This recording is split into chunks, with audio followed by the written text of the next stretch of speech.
ایک مفسر لکھتا ہے کہ اس پوری سورہ کریمہ میں، سورہ یونس میں، 3 لوگوں کا تذکرہ ہے، 3 قوموں کا، 3 لوگوں کا تذکرہ ہے، اور تینوں کا تعلق پانی سے ہے۔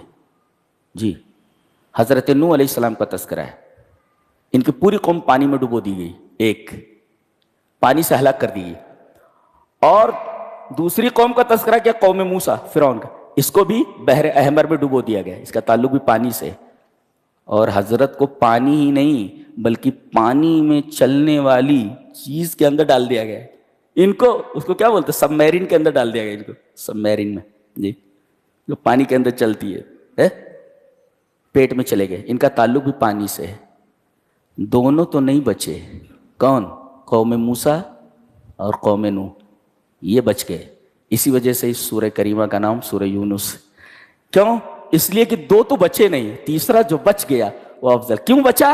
لا الہ الا انت سبحانک انی کنت من الظالمین، توحید پر بھروسہ کرتے ہوئے اور اللہ پر توکل کرتے ہوئے۔ عجیب بات ہے کہ تینوں نے توکل کیا اللہ پر۔ کنہوں نے؟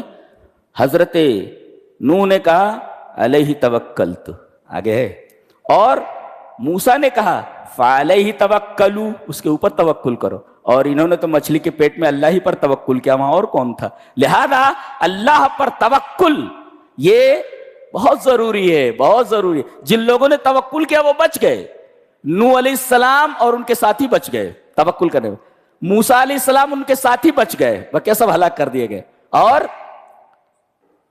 حضرت یونس علیہ السلام کی قوم بھی بچ گئی اور یہ بھی بچ گئے۔ اللہ اکبر، قوم بھی بچ گئی۔ یہ واحد قوم ہے کہ عذاب دیکھنے کے بعد اللہ نے ان کو معاف کر دیا، جبکہ یہ قاعدہ نہیں ہے کہ عذاب دیکھنے کے بعد کس کو معاف کیا جائے۔ جی،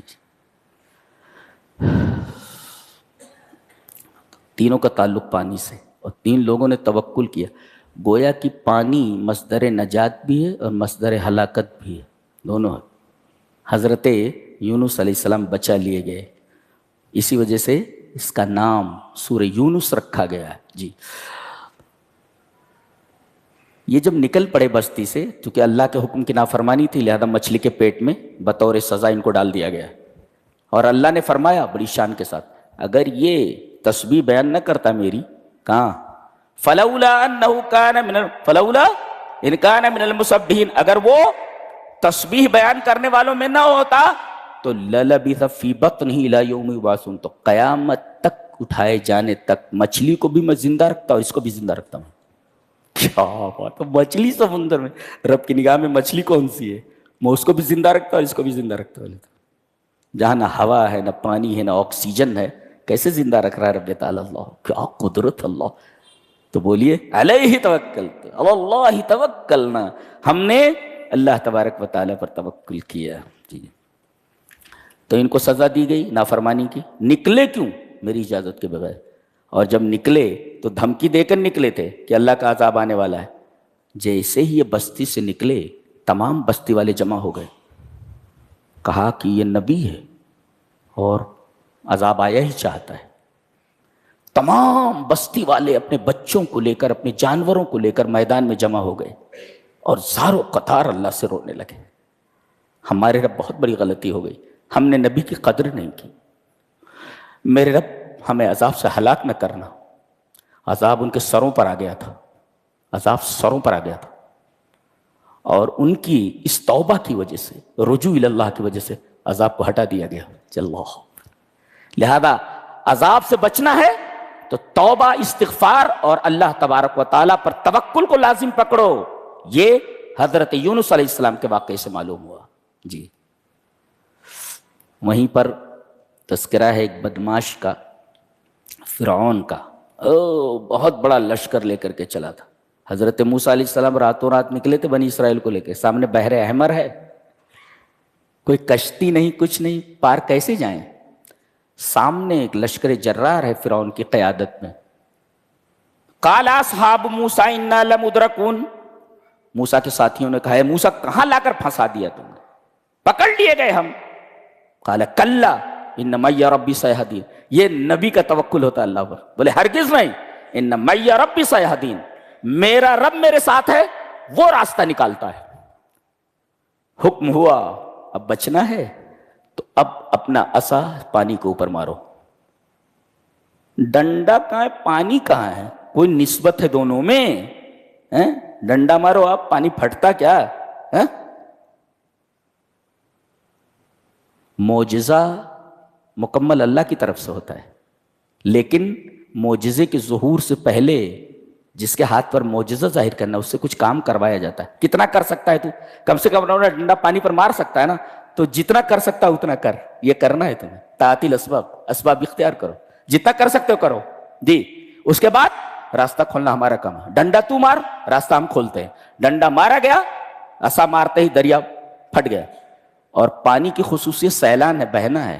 یہاں پانی کی صفت بدل دی گئی، پہاڑ کی طرح کھڑا کر دیا گیا اس کو. پانی پہاڑ کہاں ہوتا ہے جی؟ صفت بدل.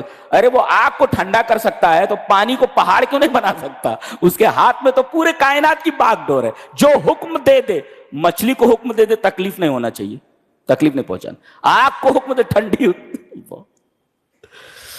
سبحان اللہ و بحمدہ سبحان اللہ العظیم. ہمیں فخر ہے کہ ہم ایسے رب کو مانتے ہیں، ایسے رب کی عبادت کرتے ہیں جی. کائنات کا ذرہ ذرہ جس کے قبضے قدرت پہ. راستہ بن گیا، پورے بنی اسرائیل نکل گئے. اس نے دیکھا راستہ تو ہے، پورے لشکر کے ساتھ دریا میں گھس گیا. پانی کھڑا تھا، مل گیا. اللہ کے حکم سے کھڑا تھا، اللہ کے حکم سے مل گیا. ساری چیزیں تو اللہ کے حکم سے ہوتی ہیں. اللہ ان کل شیء دخل فی حیز قدرتی، اللہ تبارک و تعالیٰ کے قبضے قدرت میں، دائر اختیار میں ساری چیزیں. سب مر گئے. جبرائیل علیہ السلام نبی کریم صلی اللہ علیہ وسلم سے کتنے ہزار سال پہلے کا واقعہ ہے؟ 3-4 ہزار سال پہلے کا واقعہ ہے. حضرت جبرائیل کہہ رہے تھے، نبی سے بتا رہے تھے، حدیث سے صحیح ہے، وہ توبہ کر رہا تھا. بولے جبرائیل بتا رہے کن کو؟ نبی کو. نبی کو بتا رہے وہ توبہ کر رہا تھا وہ. اور 3 توبہ اس نے کی جی. وہ کون کون سی توبہ ہے دیکھتے. حتی اذا ادرکہ الغرق، جب غرق ہونے لگا، قال آمنت، میں ایمان لایا 1 مرتبہ، انہ لا الہ الا الذی آمنت بہ بنو اسرائیل، جس پر بنو اسرائیل ایمان لائے، میں اس معبود پر ایمان لایا. تیسرے وَأَنَا مِنَ الْمُسْلِمِينَ، میں مسلمانوں میں سے ہوں. 3 مرتبہ ایمان لایا. لیکن اللہ کے ہاں ایمان اختیار معتبر ہے، ایمان استقرار معتبر نہیں ہے. اس لیے کہ موت کو سامنے دیکھ کر کے آدمی ایمان لا رہا ہے تو یہ استقرار ہے، مجبوری کا ایمان ہے. اللہ کو ایمان اختیار مطلوب ہے، ایمان استقرار مطلوب نہیں ہے. اسی وجہ سے کسی کو زبردستی مسلمان نہیں بنایا جا سکتا. کہتے ہیں اسلام تلوار کے زور سے پھیلا. ارے بھائی، تلوار کے ذریعے اسلام کسی کو دینا یہ تو جائز ہی نہیں ہے نا، درست ہی نہیں ہے. اس لیے دل جو ہے دلیل سے مانتے ہیں، تلوار سے نہیں مانتے. تلوار سے بدن کو زیر کیا جاتا ہے، دل تو دلیل سے مانتے ہیں، تلوار سے نہیں مانتے وہ. تو یہ 3 مرتبہ ایمان لایا، لیکن یہ ایمان استقرار تھا. موت کو دیکھنے کے بعد حضرت جبرائیل نے کہا، اے اللہ کے رسول، میں وہاں تھا، میں نے وہ کالی مٹی اٹھائی سمندر کے، اس کے منہ میں گھسا دی کہ کہیں اللہ کی رحمت اس کے اوپر نہ آ جائے توبہ کی وجہ سے. اللہ اکبر. حضرت جبرائیل اللہ تبارک و تعالیٰ کا رحم بتا رہے ہیں کہ اتنے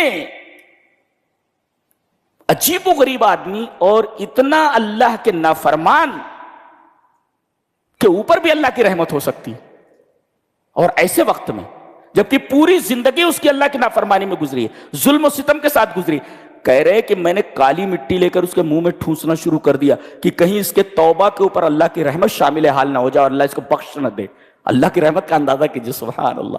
پیار ہو جاتا ہے اللہ سے. اللہ اس پڑھنے کے بعد اللہ سے محبت ہو جاتی. کتنا رحیم ہے وہ جی، کتنا رحیم ہے وہ. اور یہ فرشتہ بھی بڑا عجیب و غریب ہے. ہزاروں سال پہلے کی بات بتا رہے، میں وہاں تھا. بولے فرشتہ مرتا نہیں، فرشتہ جی. ہزاروں سال پہلے بھی میں تھا وہاں جب یہ واقعہ ہوا تو.